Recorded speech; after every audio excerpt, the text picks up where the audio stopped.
Alright, thank you so much, Mr. Linchan, Maybe Alfonso, for that opening remarks. To our dear participants and dear friends, allow me to present our ingenious speaker. Express your keenness to become accustomed of such information which can be great assistance in our studies. Let us listen properly and observe proper etiquette as I introduce our resource speaker. Our resource speaker graduated cum laude at First Asia Institute of Technology and Humanities or FATE in year 2009 with a degree Bachelor of Science in Secondary Education major in Mathematics. He obtained the degree Master of Arts major in Mathematics teaching in year 2015 at Laguna State Polytechnic University or also known as LSPU, San Pablo City campus in San Pablo City, Laguna. He was a high school mathematics teacher at Faith Unified School from year 2009 to 2011. He started teaching at Tanawan City National High School in year 2011 and in senior high school in year 2016. The year the said institution was named Tanawan City Integrated High School. He was the department head of the senior high school department of TCIHS from school year 2018 to 2020. In the City Schools Division of Tanawan, he served as resource speaker and learning resource provider in some division level seminar workshop and in-service training. He was a member and lecturer of Mathematics Trainers Guild or also known as MTG in the Philippines. Also, he is a part-time mathematics instructor at Tanawan City College and part-time lecturer in Centex Review and Tutorial Center. He also engaged himself as a demonstration teacher and participated as a research presenter in some international research conferences. He just recently defended his dissertation titled Derived Formulas for the Nth Derivative of Selective Functions, which focused on developing algorithms to solve for the nth derivative of some standard functions and new formulas that may apply in Maclaurin series and Taylor series expansion. As of now, he is a candidate for the degree in Doctor of Philosophy, major in Mathematics Education at Batangas State University. Main campus in Batangas City, Batangas. To discuss the topic Finding Answers to Research Questions, may I introduce to you our resource speaker, an exceptional and reliable individual and teacher, no other than Mr. Jojiemar Obligar. A big round of virtual applause, everybody.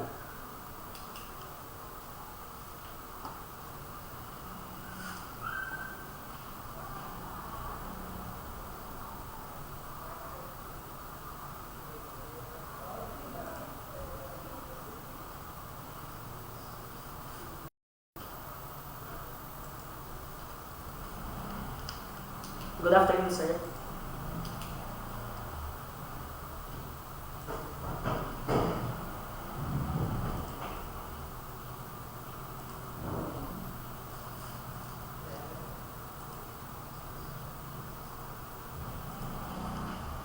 Yes, sir. Yes, sir.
List of data obtained, interpretation and presentation of results.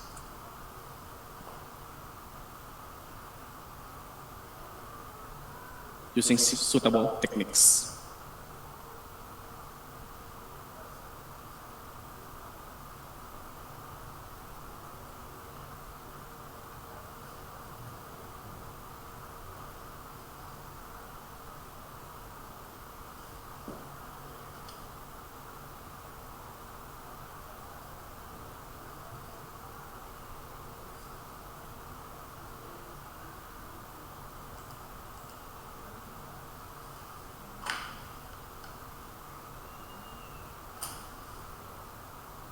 Data collection was discussed last week, and reporting of findings will be our topic for the session next week.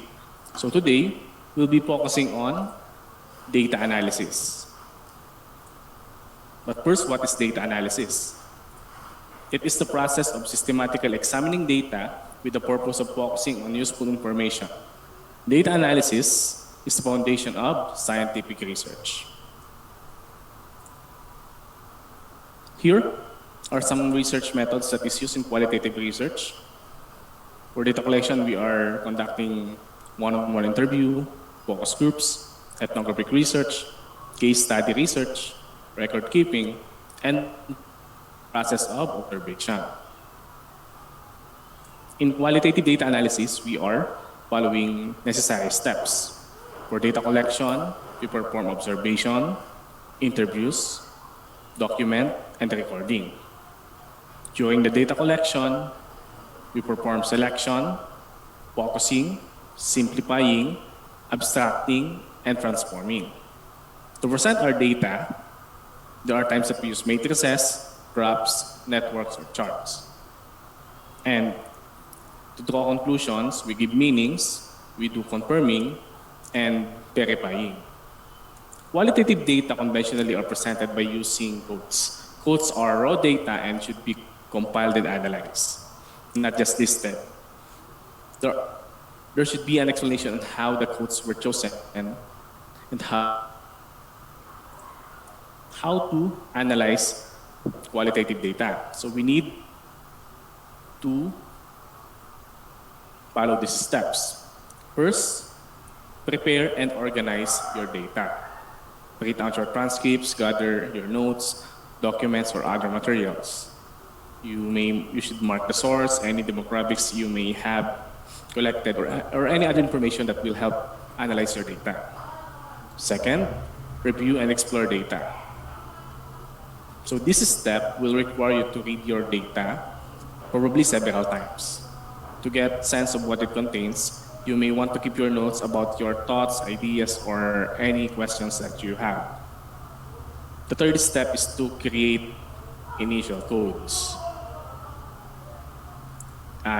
In this step, you may use highlighters, notes in the margins, or sticky pads, concept maps, or anything else that helps you to connect with your data.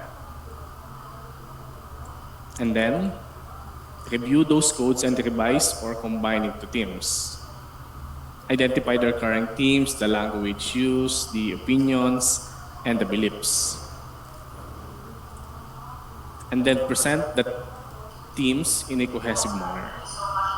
Consider your audience, the purpose of the study, and what content should be included to best tell the story of your data.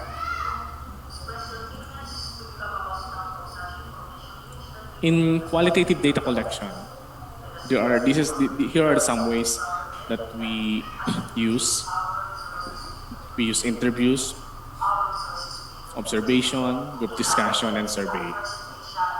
Group discussion is also called observations, or they are the commonly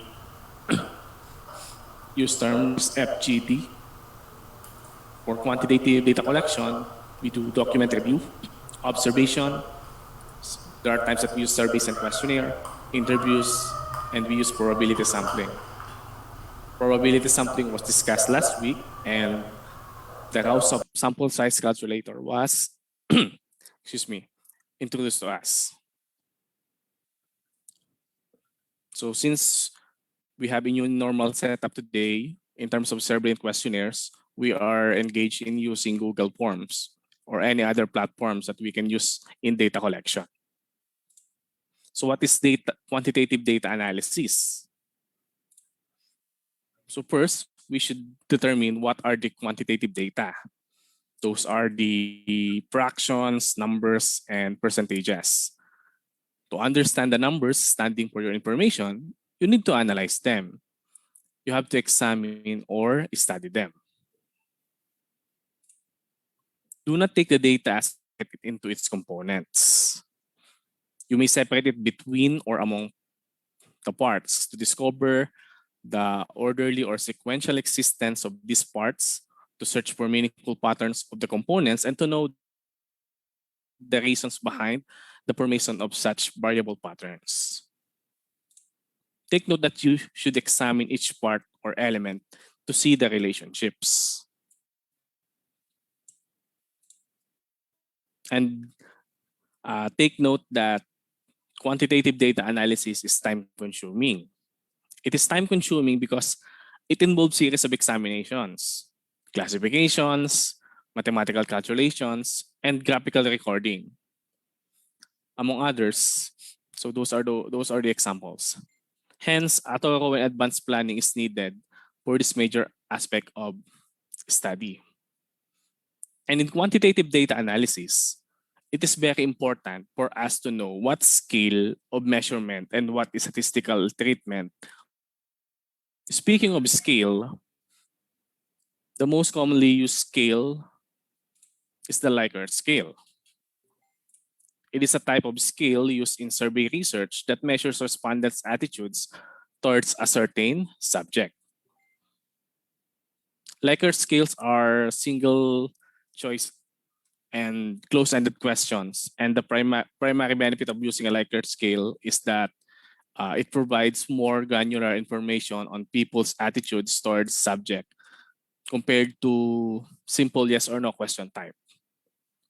By using a Likert scale, researchers can assess importance, quality, and other factors. I think um, every one of us already experienced answering a survey, which is in terms of Likert scale, or questions, or questionnaires, or surveys which use Likert scale. By the way, Likert scale was invented by Francis Likert, a social psychologist in the 1930s. So Likert scales are now commonly used, that the term is openly used interchangeably with any type of rating scale.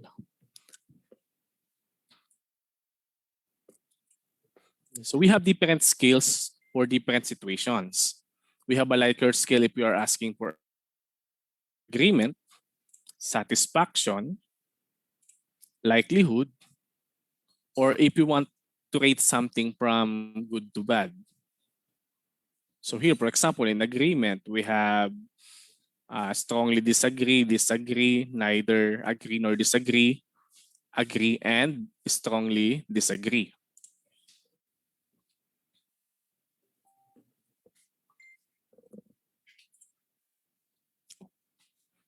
For likelihood, so we have this very likely, somewhat likely, neither, somewhat unlikely, and very unlikely.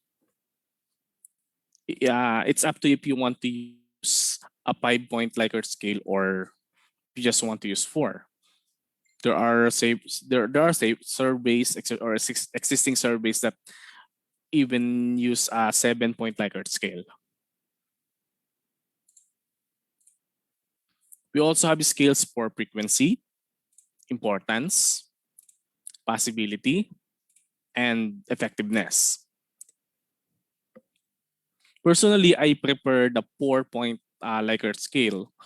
I use that on the researchers that I have conducted. I prefer the 4-point to avoid the neither option in the middle. So personally, that's my choice in if I am creating a questionnaire. In some online surveys, pictures, emoticons, or numbers of stars are used as scales to, let's say, to get the level of our satisfaction from the service that we've experienced.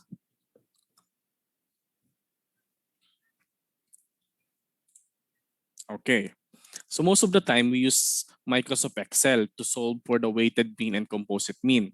So by the way, weighted mean is the mean from the responses from each indicators, and the composite mean is the average of those weighted mean. I think everybody or everyone here knows that already. So especially today that most of the surveys are done online through Google Forms and we download gathered data through Google Sheets. So this is an example of a scale that we use with verbal interpretation. Written below a table when the presentation results. Usually it can be seen in chapter 4, or if the research is in broad format, it can be seen in the results and discussion. So let's say we have a 4-point Likert scale, or let's say 5. Now to get the interval, let's say that is from 1 to 5. So you subtract 5. You subtract 1 from 5. So 5 minus 1 is 4, then divide it by 5. Yeah. So that's 0.8. So 0.8 will be the interval in the legend.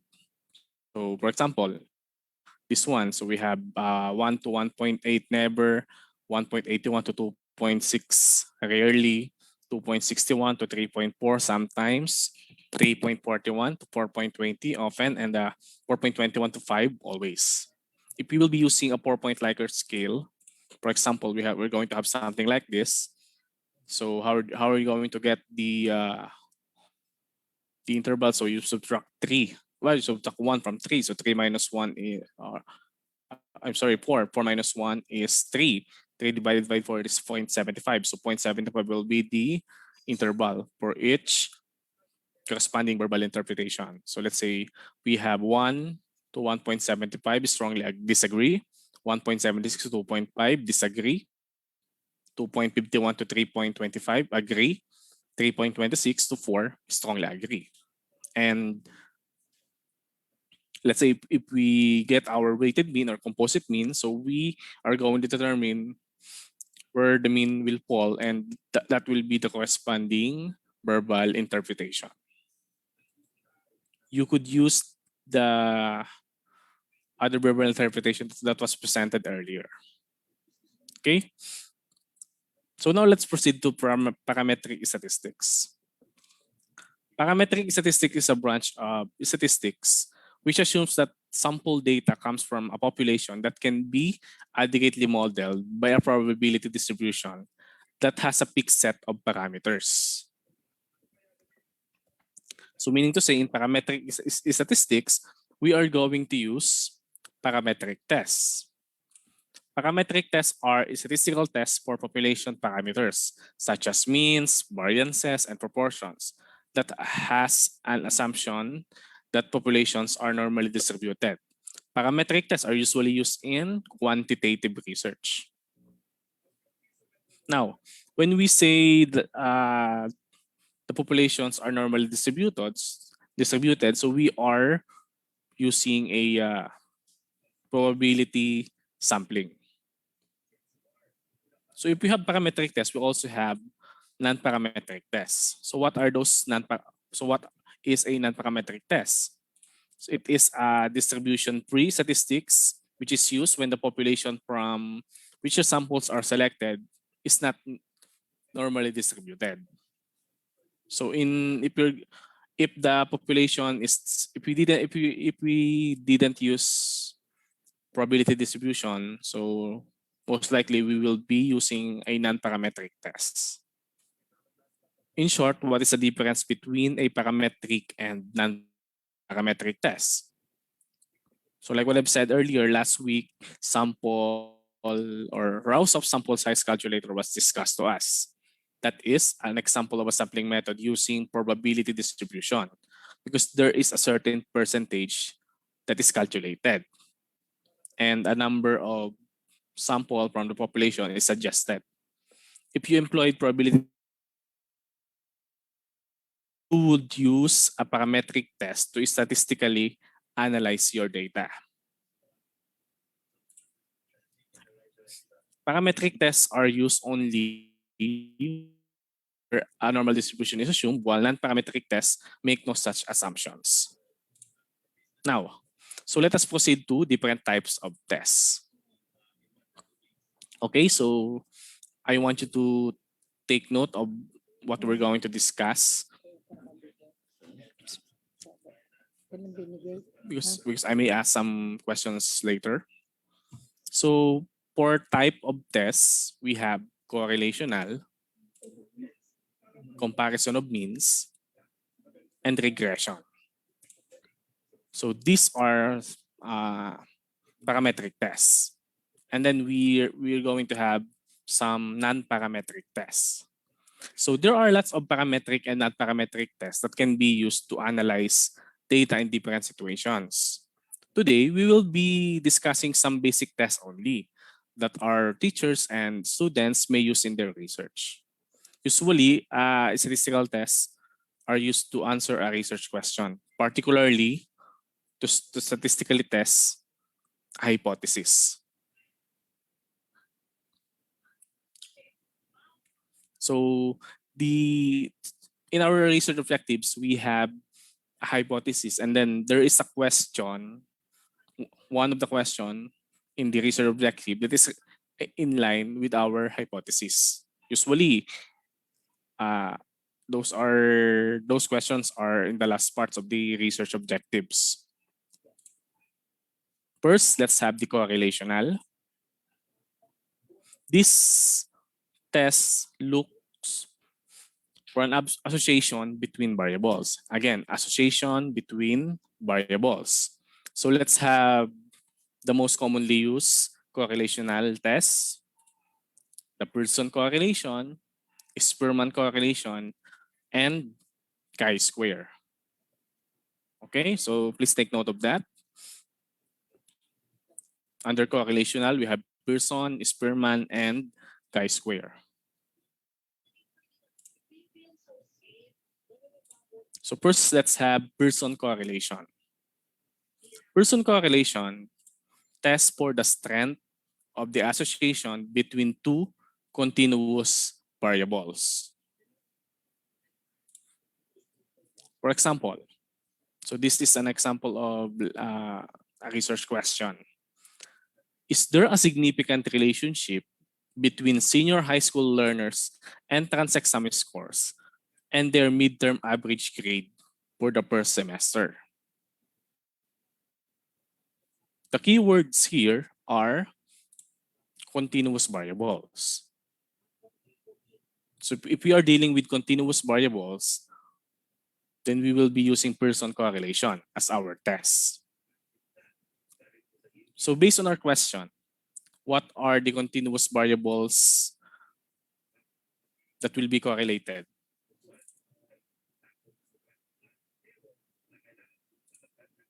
So you may type your answers in the chat box.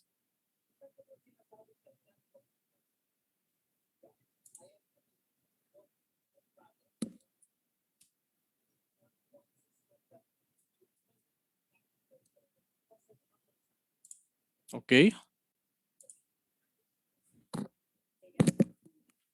So the continuous variables that will be correlated based from the question are the scores and the average grade. Okay, so the scores and the average grade, so those are examples of continuous variables.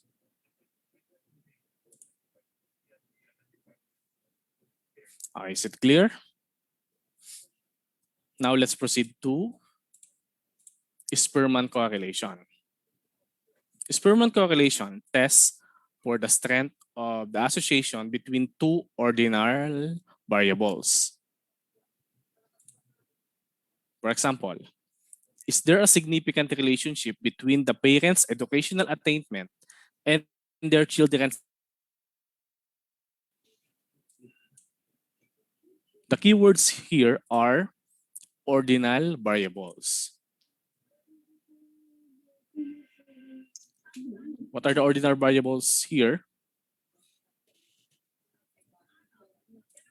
Yes, the educational attainment and their children's ranking for the first quarter. Correct. Attainment and ranking are examples of ordinal variables because, for example, in our survey, there is a ranking or a sequence or an order involved. Let's say educational attainment. The options are elementary, secondary, tertiary school, vocational, and then graduate school. And then, so as you can see, there is a ranking or an order involved on those variables. So for children's ranking, of course, first, second, third. So that is a very obvious example of an ordinal variable.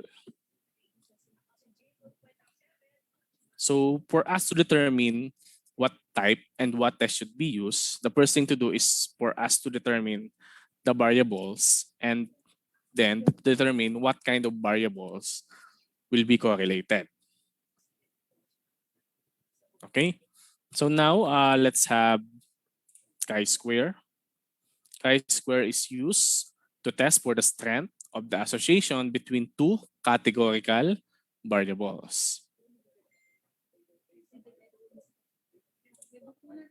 Now, for example, does the career guidance program implementation affect the senior high school graduates' choice of curriculum exit?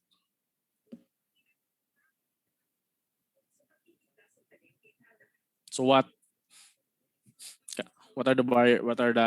is the keyword here? Categorical variables. So what are the categorical variables that will be correlated based on the question?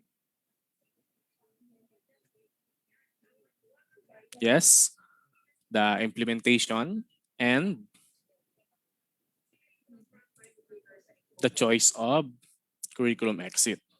So those are categorical variables. Now let's proceed to comparison of means. These tests look for the difference between the means of the variables. The most commonly used comparison of means are the paired t-test, independent t-test, and the ANOVA, or the analysis of variance. So what is paired t-test? A paired t-test test for the difference between two variables from the same population. So take note, when we say paired t-test, two variables, same population. For example, let's say this is our research question. Is there a significant difference between the grade 11 UM students' pre-test and post-test scores in general mathematics? So what is the same population being pertained in this question?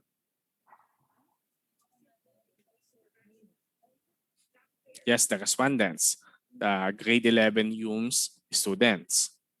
What are the two variables to be examined?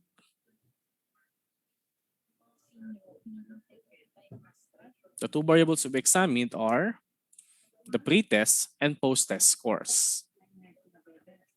Okay? So again, paired t-test, same population, two variables. Independent t-test is different from the paired t-test because the independent t-test tests for the different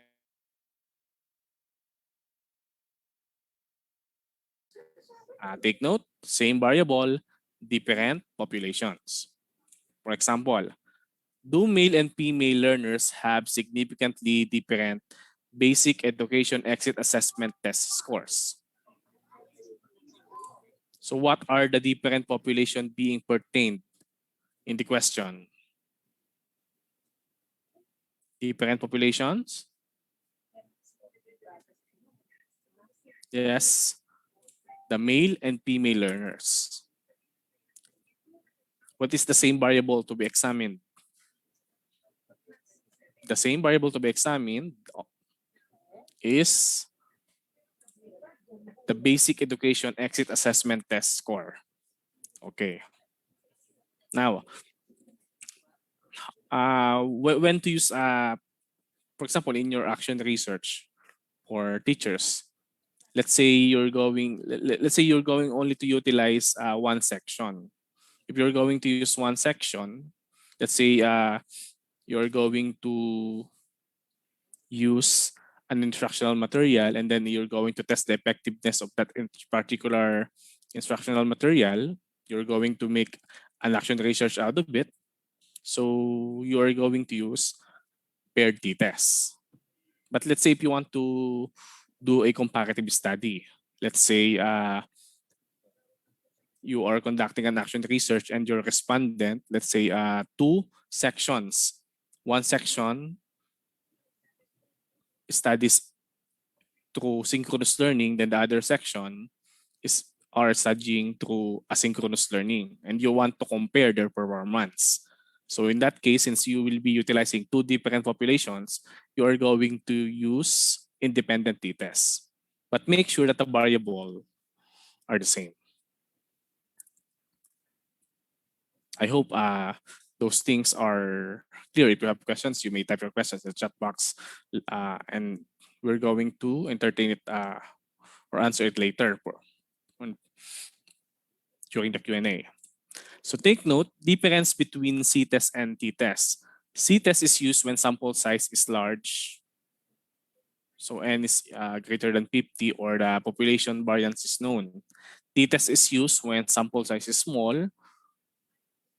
the sample is less than 50, and population variance is unknown. Anyway, C-test and T-test, actually, the formula of those tests are actually, the formula looks the same.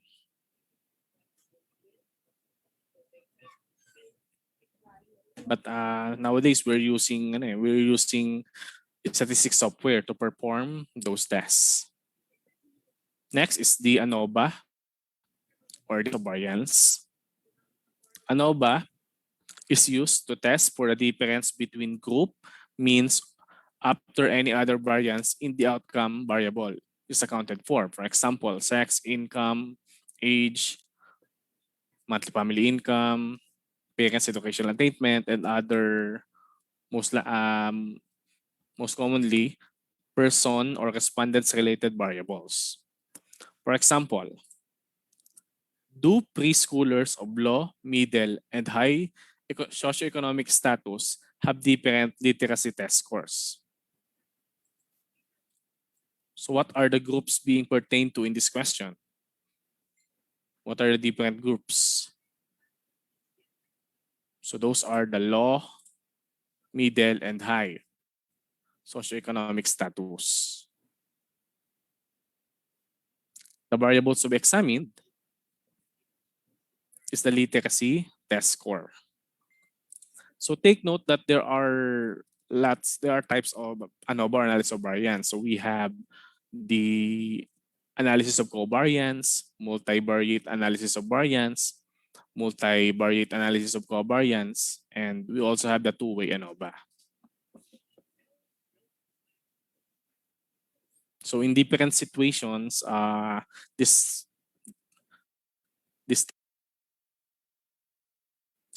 are being applied. So lastly, for the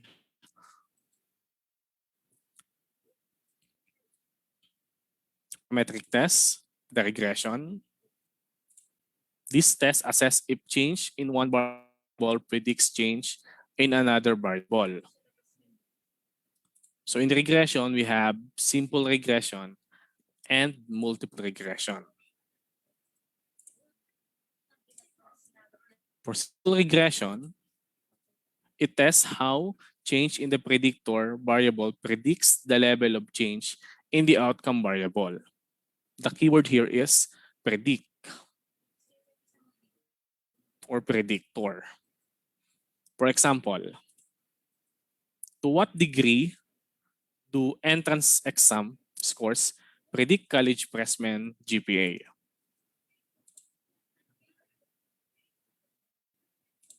Okay, so it's very obvious that this question will be working on some prediction. So that's in this case, we're going to use simple regression. For multiple regression, test how changes in the combination of two or more predictor variables predict the level of change in the outcome variable. So there is a combination of predictors. For example, which combination of risk-taking behaviors, let's say the amount of alcohol use and drug use, best predict a person's involvement to violence? So as you can see here, there is a combination of predictor variables, amount of alcohol use, drug use. So in this case, multiple regression is appropriate.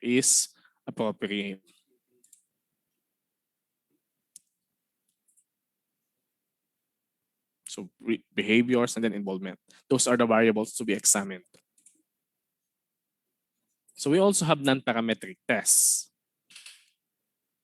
So these tests are used when the data does not meet the assumptions required for parametric tests. So we have Wilcoxon rank sum test, Wilcoxon sign rank test, and sign test. So Wilcoxon rank sum test, it is test for the difference between two independent variables.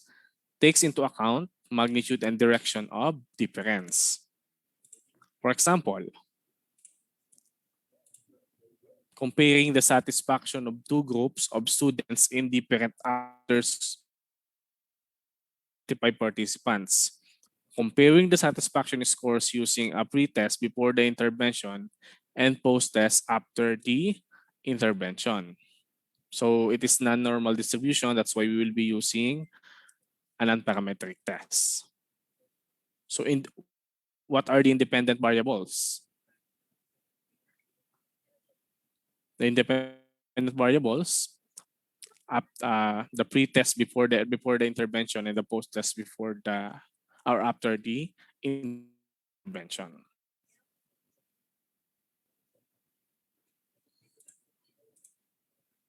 Then the Wilcoxon sign rank test.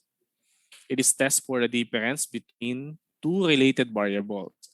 Takes into account the magnitude and direction of difference. For example, in studying an 8-week tutoring component at an after-school program, assessing student satisfaction of 40 participants, comparing the same student satisfaction using a pre-test before the tutoring begins and the post-test after the tutoring component ends. So again, a non-normal distribution. So what are the two related variables here? So the satisfaction before and after the tutoring and the post-test. Then we also have the sign test. Test if two related variables are different. Ignores the magnitude of change, only takes into account direction. For example, which product of soda is preferred among a group of 10 consumers?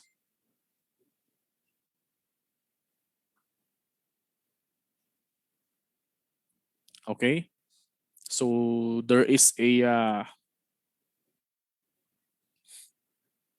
group of 10 consumers to be examined here. Okay. Now, let us have an activity.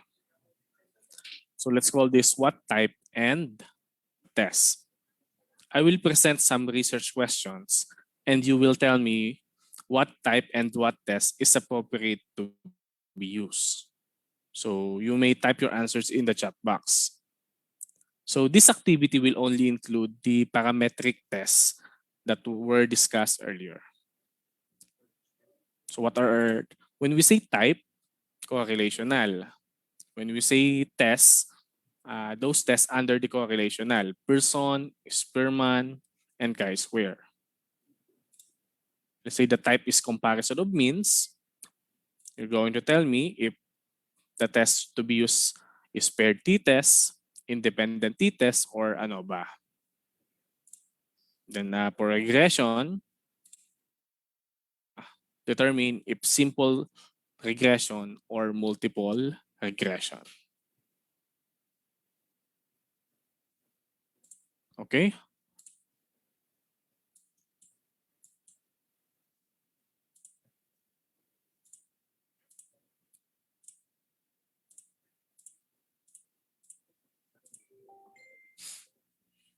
Let's start.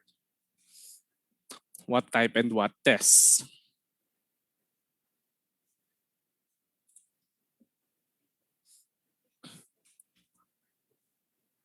The question is there a significant relationship between the senatorial candidates ranked in the survey and their actual position after election? So take note, relationship. So what type will be used?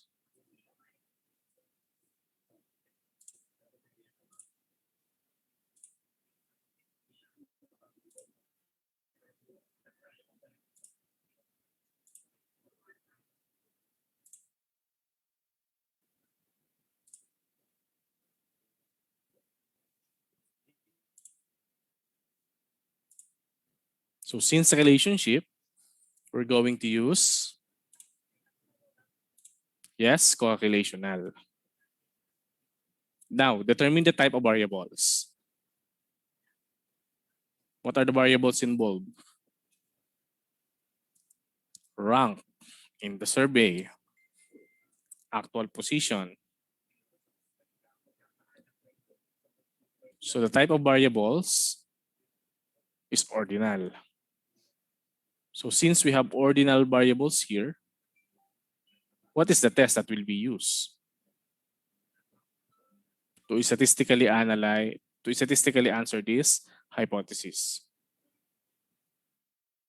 or this question? I'm sorry. Yeah. So we're go in this type of question, we're going to use Spearman correlation. Okay. Next, what type and what test? Is there a significant difference between diagnostic test scores of the enrollees from the learners under the academic and technical vocational tracks? Difference. So what type are we going to use here? Diagnostic test scores.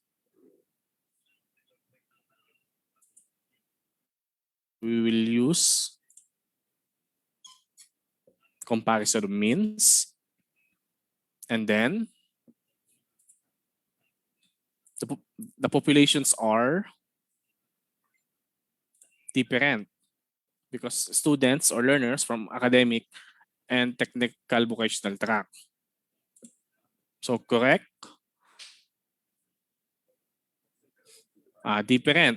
Different populations.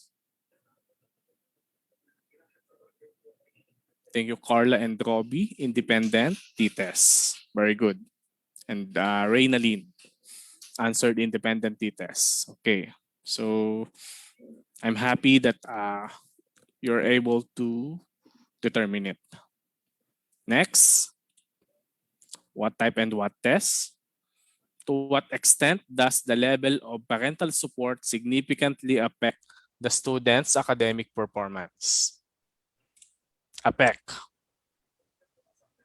Or what type will be used here? Very good. Vanessa. What type of regression?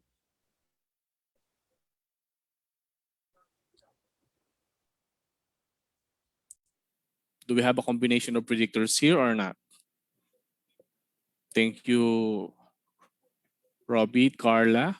Simple regression. So I'm reading the chat box. Thank you.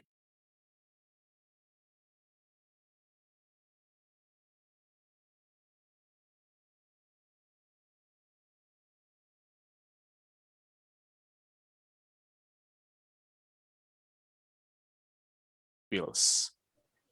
What type of tests will be used here?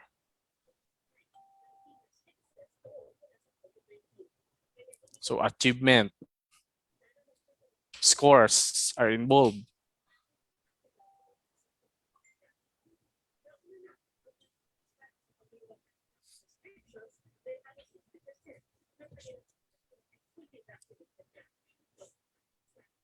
So here we will be using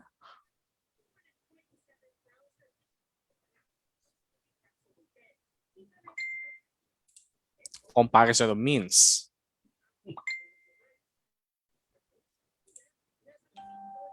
And analysis of variance. Okay? So ano ba? Then what type of test and what test? Is there a significant difference between the selected students' body mass index before and after the feeding program?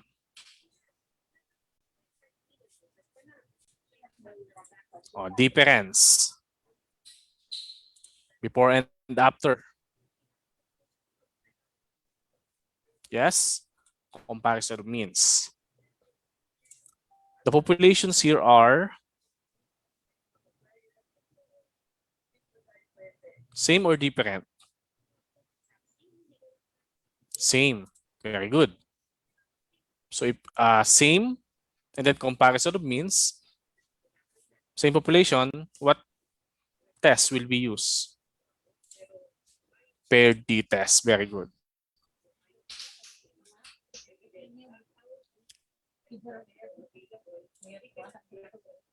So here, another question.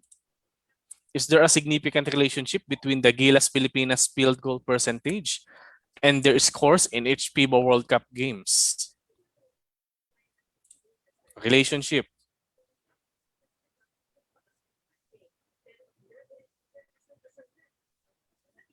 Correlation. Very good. Or correlational. Okay. Monica, Madeline, correct. Carmi, Rika, Agnes. Thank you for your answers. So percentage, scores. The variables are continuous. So what is the test that we're going to use? Very good. Your answer to the chat box are correct. Person correlation. Okay. So what type of test? What type and what test? Is there a significant relationship between the student leadership program and the development of their communication skills? So again, relationship. Very good. Correlation. Program and development of their communication skills. The variables here are categorical. So the test that will be used is chi-square. Very good. Another question.